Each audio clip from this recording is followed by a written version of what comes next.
Chapter 9. The Treasure Hunt. "Jim," said Silver, "I heard the doctor when he said, 'Jump over the wall and run.' You didn't do it. You saved my life, and I won't forget it. But now we must look for the treasure. I don't like treasure hunts. They're dangerous. You must stay very close to me." When we ate a breakfast of bacon and biscuits with the other pirates, Silver said to them, "Mates, you're lucky, because you've got old John, and he thinks a lot. The others have got the ship, and we don't know where it is. When we get the treasure, we'll find the ship. We've got the boats, and we've got our hostage here. But when we get the ship and the treasure, we'll kill him and the others." I was frightened, and I couldn't eat my breakfast. Why did my friends leave the stockade, I thought? Why did they give Silver the map? Why did the doctor say there will be problems when you find the treasure? I couldn't find any answers to these questions. So the treasure hunt began. Silver had 2 guns, a big cutlass, and 2 pistols in the pockets of his coat. His parrot sat on his shoulder and talked, and I walked behind him with a rope round my neck. First we went to the beach and got into the 2 boats. Silver looked at the map. On the back were these words: "Tall tree, Spyglass Hill, points to the northeast, Skeleton Island southeast." "First, we must find a tall tree," said Silver. We went along the coast, and after a while we saw a high plateau near Spyglass Hill, with a lot of trees on it.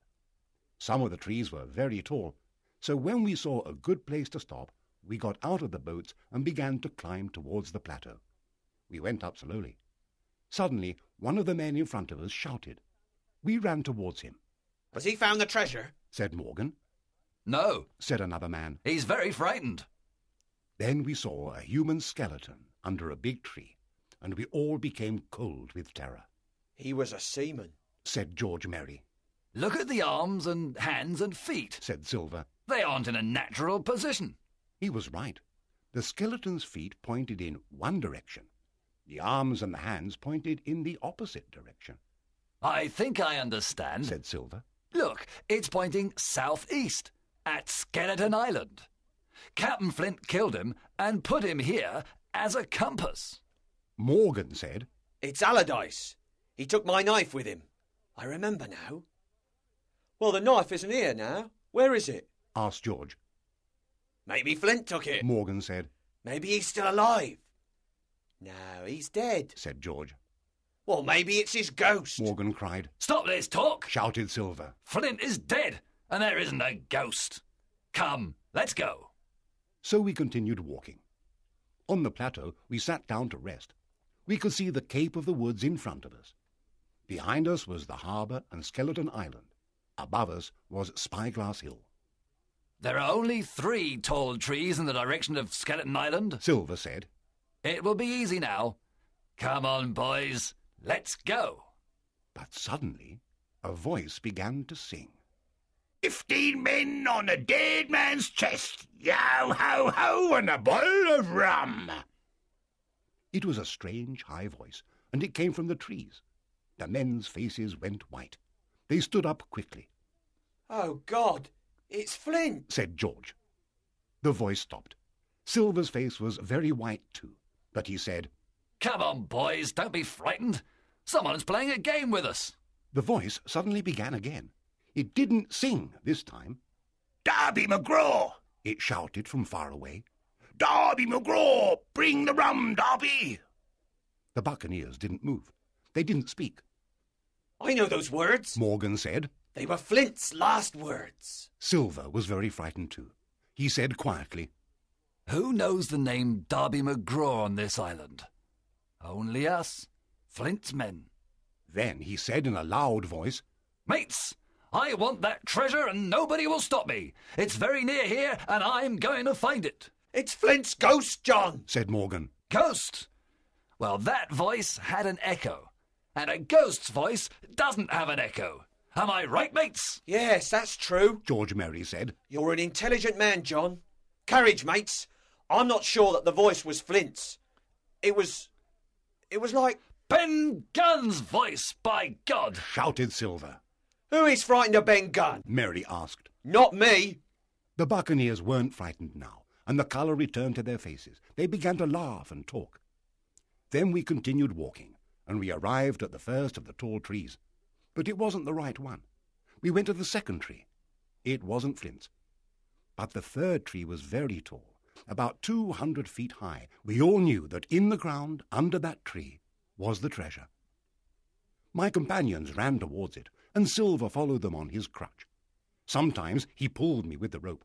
Sometimes he looked at me with terrible eyes that said, "I'm going to put the treasure on the Hispaniola, and then I'm going to kill you and all your friends." Suddenly, the men stopped. There was a cry of surprise. In front of us was a very big hole in the ground. It wasn't recent, because there was grass in it. There were some pieces of wood with Walrus on them, the name of Flint's ship. But there wasn't any treasure in the hole. It was empty. The buccaneers couldn't believe their eyes. They just stood and looked at the hole. But John Silver's surprise passed quickly. He said to me quietly, "Are you ready, Jim?" And he gave me a pistol. Then, quietly, he began to move to one side of the hole. Now it was between us and the buccaneers. He looked at me and smiled. The others jumped into the hole and tried to dig with their fingers. Morgan found a piece of money and gave it to his companions.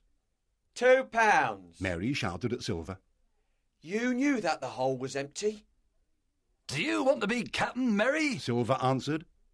But this time all the pirates were with Mary, and they were all very angry. They began to climb out of the hole. Then we all stood there, 2 on one side of the hole, 5 on the other. Silver watched them with a calm expression. Nobody spoke. Then Mary said, Mates, there are only 2 of them. Silver has got 1 leg, and Hawkins is only a boy. Now, mates. But he didn't finish. There were 3 shots from the trees, crack, crack, crack, and Mary fell dead into the hole. Another pirate fell dead too. The other 3 men ran away. Just then, the doctor, Gray, and Ben Gunn came out of the trees with their guns. "Quick, boys! Shouted the doctor, To the boats, before the pirates get there!" and we all ran into the trees. Silver ran very fast on his crutch. Then he shouted, "It's all right, Doctor! Look, they aren't going to the boats!" so we all sat down to rest. Soon we went down the hill towards the boats, and Ben Gunn told us his story. I found the skeleton of Allardyce a long time ago, and I took his knife. And then 2 months ago I found the treasure. I took it to a cave in a hill on the northeast of the island. It's there now. Then the doctor told us his story. "When I left the stockade, I went to find Ben Gunn," He said, and he told me his story. Well, the next morning I saw that the ship wasn't there. So I went to Silver and gave him the map, because now I knew that it didn't show where the treasure was. Then the squire, the captain, and I went to Ben's cave. I didn't want to leave you with the pirates, Jim, but you ran away, so what could I do? Then I saw you at the stockade and you told me your story. I knew that your situation was very dangerous, so I ran back to the cave. Gray, Ben, and I took our guns. We wanted to arrive at the big tree before you and the pirates, but you were a long way in front of us. So Ben tried to stop the pirates. He shouted in Captain Flint's voice, and the pirates stopped. So we arrived at the tree first, and we waited for you. When we found the boats, the doctor destroyed one of them, and we all got into the other. Then we went towards North Inlet. We passed Ben Gunn's hill and saw his cave. We continued for 3 miles, and then we suddenly saw the Hispaniola. She wasn't on the beach in North Inlet. The sea came in and carried her away. The doctor said. But she's all right. Gray, you can stay on her tonight and guard her. So we got out of the boat on the beach at Rum Bay, near Ben's cave, and Gray went to the Hispaniola. When we arrived at the cave, the squire met us. John Silver, He said, you're a very bad man, but the doctor told me that we mustn't arrest you. You're a lucky man, Silver. Thank you very much, sir. said Long John. Don't thank me, my man. I wanted to arrest you. We went into the cave. Captain Smollett was near a big fire. And then I saw Flint's treasure in a corner. Lots and lots of gold. For dinner that night, we had Ben's goat and some wine from the Hispaniola. We were all very happy, and Silver sat with us. He talked and laughed. Early next morning, we took all the treasure to the beach. Then Gray and Ben Gunn took it by boat to the Hispaniola. There was lots of it, and we worked all day for 3 days. On the third night, the doctor and I walked on the hill. We heard some voices far away in the night.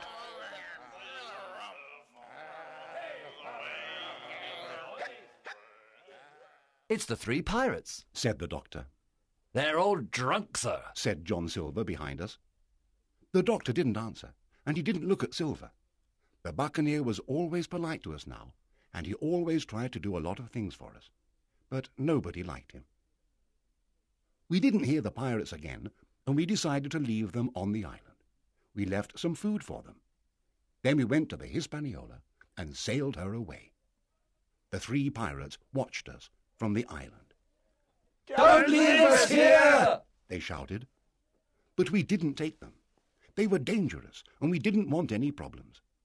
Soon the island was far away, and then there was only the sea. I was very happy. With only 6 men, we couldn't sail the ship to England, so we went to a port in Spanish America. Lots of Indians came to our ship to sell fruit and vegetables. That night we went to the town, and we met an English captain. He took us to his ship for dinner, and it was very late when we arrived back on the Hispaniola. Ben Gunn was on board. He told us that John Silver wasn't there. "He went away in a boat a few hours ago," he said. "I'm sorry, you see, I helped him. But I did it to save your lives. I'm sure he wanted to kill you all. He took some of the treasure with him, about £500. Well, said the captain with a smile. I think that's cheap. Only £500, and we won't see Silver again. I'll finish my story quickly. We found some seamen and sailed to England. When the Hispaniola arrived at Bristol, we divided the treasure between us. Now Captain Smollett doesn't work. Gray saved his money, and now he has his own business. Ben Gunn got £1,000, and he lost it in 3 weeks. I don't know where John Silver is now. Perhaps he's living happily with his parrot, Captain Flint. Sometimes I dream about Silver and Treasure Island. Then I wake up suddenly with the voice of Captain Flint in my ears. "Pieces of 8! Pieces of 8!